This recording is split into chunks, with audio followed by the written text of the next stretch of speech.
Welcome back to another edition of the Disney Dish podcast with Jim Hill. It's me, Len Testa, and this is our show for the week of March 4th, 2019. On today's show, all the details about the new Hagrid's coaster at Universal and Disney's new plans for Epcot. But first, let's bring in the man who is the inspiration for Hagrid's beard, one Mr. Jim Hill. Jim, how's it going? Truth be told, Len, I actually posed for Fluffy. I had to do three different expressions, but the three-headed dog, there's an amazing like this. One day, some random Imagineer or ride designer is going to do a shout out to us. It's going to be very, very subtle, but it's going to happen. I know it.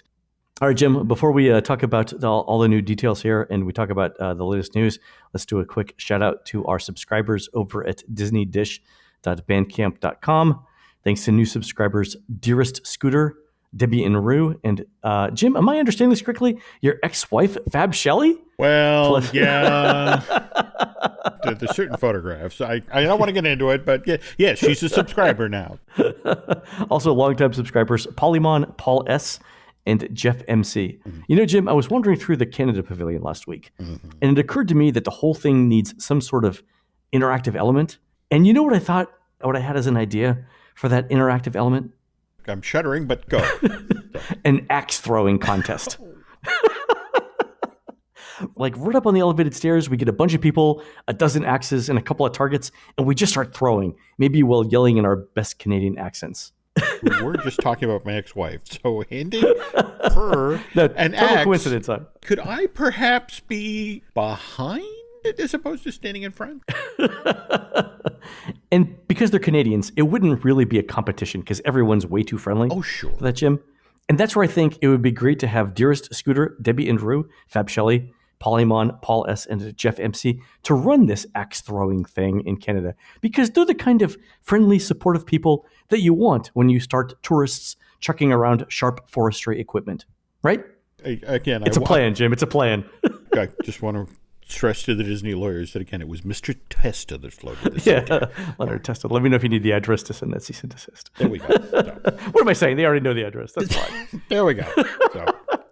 All right, Jim, let's do the news. Don't forget the Disney Dish News is brought to you by Storybook Destinations, trusted travel partner of the Disney Dish. For a worry-free travel experience every time, book online at storybookdestinations.com. So, Jim, this last week when I was in the world, we noticed that Disney's testing the new Skyliner at near full capacity now. Empty gondolas, but they're a full capacity of empty gondolas on the lines. Have you seen this? Yes, and I wanted to talk with you about this. So, now that you've seen these things zipping along. Yeah, much faster. They move much faster than I thought they would. Okay. How much of the online community has been obsessing on the whole point of there is no onboard air conditioning? There is the fact these things will be set up in such a way that they'll have airflow. Now that you've seen them move, is this still a concern of yours, or the speed of the gondolas that I saw went a long way towards me feeling better about having airflow through there. I think the big question is how big the openings are going to be in the windows to let the air in. We know that there are going to be plastic coverings over most of the windows so people don't fall out. The question is, how big are the openings to allow the airflow in while still keeping everyone safe? But the other thing I just find hilarious is the folks who hate the Skyliner.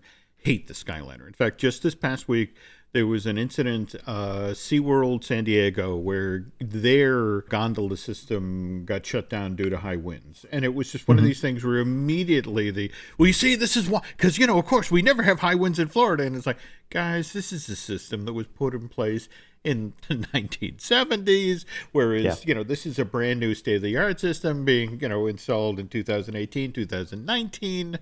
It's not apples and oranges, it's kumquats and peaches, but you get the idea. It's just sort of like, let this work. I feel like there are so many people who are so heavily invested in, I do not want this to work. And it's just sort of like, I'm sorry. It's going to operate the way Disney wants it to. We're going to see how it does capacity-wise. There are challenges. We've talked previously about what happens when Epcot closes at night and the whole world walks out the back door after illumination. Oh, by the way, the last time I was in Epcot, which was, I think, Tuesday, there were construction barriers around the backside of the International Gateway shop there. So it looks like, remember we had talked about this, that there was a possibility that Disney might route guests around behind that International Gateway shop to get to the gondolas.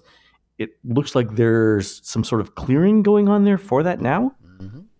Yeah, so just watch the space as we head into the summer, Len. So here, Jim, here's the thing I wanted to talk to you about. I was waiting for a friend who was walking from the boardwalk area to go to Hollywood Studios last week. Yep. And I was waiting on the south side of Buena Vista Drive, sort of checking out the gondola station area where they're going to deposit people at the studios, but also the new bus area, which is vastly improved at the studios. And I started walking towards the boardwalk villas, and I went under the underpass on Buena Vista Drive. The way that the gondola system goes to Epcot from Caribbean Beach, right?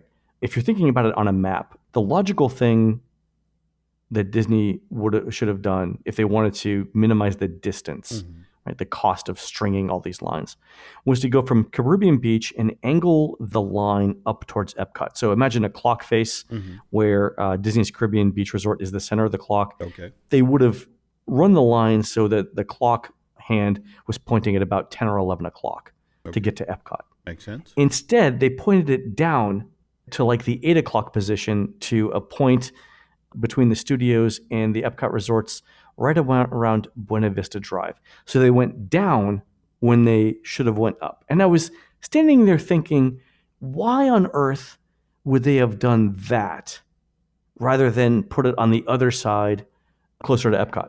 Okay, this system isn't necessarily stopping at Epcot. By doing the 8 o'clock position there that you're talking about, when the system continues on to Disney Springs, you can see from the way it comes from the studios over to Pop Century Art of Animation and then continues on from Art of Animation to Caribbean Riviera and then to Epcot, there's kind of a maximum length that you can do these things on the individual legs. That's supposedly what got factored in here, that if they were making the decision to position things now for future expansion, it was crucial that they pick that sort of 8 o'clock position, and that further on down the line when we get, and I want to say that they're going to need to do 2 legs to get you as far out as Disney Springs. We had been talking earlier about Saratoga, because that's what's kind of counterintuitive about, they want to be able to position the station for Skyliner basically at the far end of Disney Springs, in the, sort of a Venn diagram that works for guests who are staying at Saratoga, for folks who are staying at Hotel Plaza, and for people who are already at Disney Springs and would like to continue on over to Epcot and the studios and that sort of thing. So I've been trying to get them to talk about, so clearly there's a station in between Epcot and Disney Springs. And so it's like, okay, so where is that? Because as you and I have talked about, when this goes in, that then becomes an amenity for whatever hotel you do this at, in much the same way as a monorail hotel. And I guess that's the other thing, that they are already talking about, the price jump that at both Prop Century and Art Animation that keys off of the fact. I haven't heard this. What are you hearing? I would just suggest for folks that if they're booking for 2020, do it soon. Book now and lock in those rates. Yeah. I took a walk around Pop Century and Art of Animation. It was a busy week for me last week, so I took a walk around. Took around both of them. I love how they've done the Skyliner station over there. It is beautiful, especially at night. It looked really, really, really good. And the way that you launched, like right over the water, that was super cool too. I liked it quite a bit. But going back to this thing with at the studios, like when I was standing on the other side of Buena Vista Drive, so I was looking north towards Epcot, I was looking east towards Caribbean Beach. And if you stood on your tippy toes, you could actually see the entrance to Hollywood Studios. And I'm looking at the way that they did this turn, and I'm thinking, there's no way that you would put this here and have this turn reflect this specific geometry, unless you were planning on doing something else with it to the west. Like, there's no way that you pick this spot right here unless there's some unseen step in the future going to like Coronado Springs. No. Okay. You've nailed it. And it works that way at the exact opposite end of what they've done so far with Skyliner. So it just, they haven't bought all of the Legos yet, Len. That's all I'm saying. Okay. not all the Tinker Toys are in place. No, but I invite our listeners, like the next time you guys are walking from the Boardwalk Resorts over to Hollywood Studios, pause for a minute before you go under that bridge and walk up towards there's a little embankment you can walk up, and it's paved. But walk up it and look at that station and think to yourself, why have this particular geometry here unless there's some other missing piece? And see if we can figure it out. Yep. All right, that'll wrap it up for our news. Coming up after our break, Jim has all the details about the new Hagrid's coaster over at Universal and the Epcot announcements that happened on the same day. We'll be right back. Adobe Acrobat Studio, so brand new. Show me all the things PDFs can do. Do your work with ease and speed. PDF Spaces is all you need. Do hours of research in an instant with key insights from an AI assistant. Pick a template with a click. Now your prezzo looks super slick. Close that deal? Yeah, you won. Do that, doing that, did that, done. Now you can do that with Acrobat. Now you can do that with the all-new Acrobat. It's time to do your best work with the all-new Adobe Acrobat Studio. This episode is brought to you by LinkedIn. Healthcare professionals can lead their careers with LinkedIn. Discover jobs by specialty, preferred shifts, and even desired salary. From mental health therapists to radiology technicians, it's now faster and easier for healthcare professionals to find the right fit. Learn more at linkedin.com/healthcare. Side effects may include faster job placement, improved work-life balance, and increased career satisfaction. And we're back. All right, James, busy news week both for Disney and Universal with announcements. You and I have talked previously on this show about the one-upsmanship that was happening around the media the press releases with this. Yeah, Destin Hughes actually drilled down into the code to get the exact launch. In fact, what's fascinating, Dustin was sharing a story about how when it comes to these sort of social media things, when you're choosing to announce your project by tweeting it out or Instagramming it, that sort of thing, you make the sort of conscious decision that you do not do it on the hour. Because, of course, you get lost in the actual news that the traditional media puts out there. So you time these things for, in this case, it was 11:03. And these things kind of hit right on top of one another. What I love about the folks at Universal is they will build things for months and not acknowledge them at all. I mean, did I ever tell you the story about, I was down there for Universal Holidays featuring Macy's event. And this was about the time they were building the Transformer attraction, which... You and I did a live show where the building was going up, right? Yeah, and the thing is, I'm standing there with Tom Schroeder, who is the head of PR for the Universal Resort. I love this guy. So we're talking about the holidays, and I gesture toward the giant pile of steel and crane that's living in the background. It's like, well, yeah, you're going to have a busy holiday, but next year's going to be interesting. He says, next year? And I said, well, that. And he turned around and said, and he's suddenly like, agog, like, what is that? Oh my God. I have no idea what that is. This wasn't here yesterday. Well, no, that's exactly. Tell you what, Jim, I'm going to go back to the office and find out what that is. But I will let you know. And it's just, I just love that. I just love that they do that. But it's been the same thing with the Hagrid coaster. Oh, and by the way, we have to give a shout out to Seth Kabersky, who handles the Universal Unofficial Guide. Mm-hmm. Did you see where, when he was writing the entry for this coaster back in August of last year, he actually got the name right? I saw that, and I forgot to congratulate him on it. I mean, so congratulations, Seth. And as I said this past weekend, I tweeted out to him, it's like, wonderful forecasting. You wouldn't happen to have the Powerball number now, would you? Yeah, exactly. The lottery's coming up, Jim. Yeah, congratulations, Seth. Good job. Yeah, but we've watched this thing coming. The Hagrid's Magical Creatures Motorcycle Adventure, given that it's in Islands and Adventure and it's just a 5-minute walk away from the Jurassic River Park Adventure. It's kind of a redundancy, Department of Redundancy thing, Glenn. This is, in a lot of ways, the attraction that Universal Creative put together to address all of those theme park snobs who basically say, oh, it's Universal. They own... It's all screens. It's all screens, okay? Yeah. Welcome to the attraction that addresses all of that. From the very moment you come out of the station and You're riding along in your coaster, and right alongside of you is the Weasley family Fort Anglia. This is a different attraction. You are supposedly traveling in and out of the Forbidden Forest from the Harry Potter mythology. So this will be fun on opening day, but trust me, Len, when you come back in year 2, year 3, after all of the plantings have grown in, and, this is going to be one absolutely amazing ride. Well, we've seen from the aerial images that BioReconstruct has put on Twitter. Great Shout job, out to by the way. Yeah, BioReconstruct. Yeah. Yeah, he's fantastic. Does that guy ever actually stand on the ground? I think he's got some sort of Zeppelin or blimp. Yeah, that's exactly. Maybe it's invisible. I don't know how the Wonder Woman thing works, but maybe so. Just comes in occasionally for snacks, and back up again. I mean, he's up there all the time. He's a fantastic job. Yeah.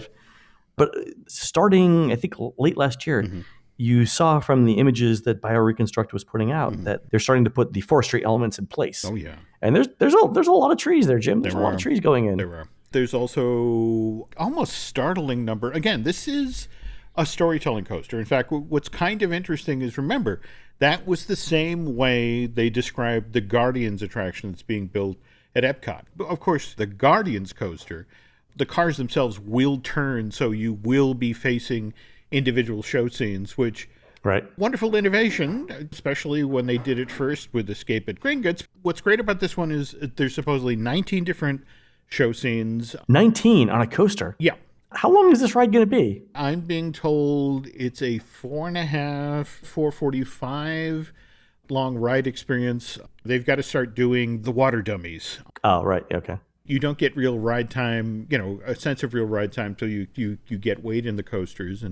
But they're confident. They've already announced a June 13th opening date. I saw that. This is the summer of 2019. This is what, Universal hopes will convince you that while you're in Orlando, that you really got to come by. Why do you think they waited till now to make the announcement? Because when I was talking to friends about this, my question was this. Most families, or many families, started planning their 2019 holidays in either late December or early January. And by now, some plans have already been set. Why would you make this announcement, third week of February instead of third day of January? What's weird is that Universal, much like Disney, is feeling the impact of people being unsure about when Galaxy's Edge will open. Ah, okay. And so, we're seeing a hesitancy in regard to people booking, because they're like, well, I want to see Galaxy's Edge when I do my next Florida vacation. So you don't have to work hard to get people to come to Universal in the fall. There's Halloween Horror Nights, which, by the way, has been expanded out 2 weeks now, starting at the beginning of September. In fact, they are really starting to work the Mickey's Very Merry Playbook. Start Halloween in August. Oh, yeah. And nothing quite says horror like, stepping into an enclosed space when it's 100 degrees out. Yeah. So that does, in fact, factor into why announce now. But at the same time, if we now pivot to what, Disney announced on the very same day. Yeah, coincidentally, a couple hours later, Disney PR released some new concept art and details about an expansion at Epcot. And it's a couple of different things, right? It's a repurposing of the Wonders of Life Pavilion and a few other things, right? Yeah, and the Wonders of Life Pavilion, when it closed, we've seen it come on and off the table depending on when it's needed for festivals or that sort of thing. The last time Disney did this, it's 1999. And Disney has decided that for the millennium, the park that people should be going to is Epcot. Because, of course, Epcot can, has the largest capacity, 90 to 95,000. Yeah, probably closer to 100K. Yeah, and Kingdom, I think, still tops out at 85 or thereabouts. What they did then, and this was also on the heels of having done the walk around the world and how much money they'd made selling those souvenir blocks during in 96 for Disney World's 25th, right. So they decide we're going to do a similar thing. We then end up with the Leave a Legacy tiles, yeah. Yeah, but when they initially built this, they thought that they were going to have the sort of response that they got to Walk Around the World. So they built 35 monoliths, all right, that range from 3 feet to 19 feet tall, with space for 700,000 of those 1-inch little photo etching things. And they thought they had the right price point at $35 for one person and $38 for two. It's time to launch the Millennium at Walt Disney World. And immediately they noticed that, holy cow, people are having trouble getting in and out of Epcot because of what John Hench, the legendary Disney Imagineer, had hoped would be Disney's equivalent of Stonehenge.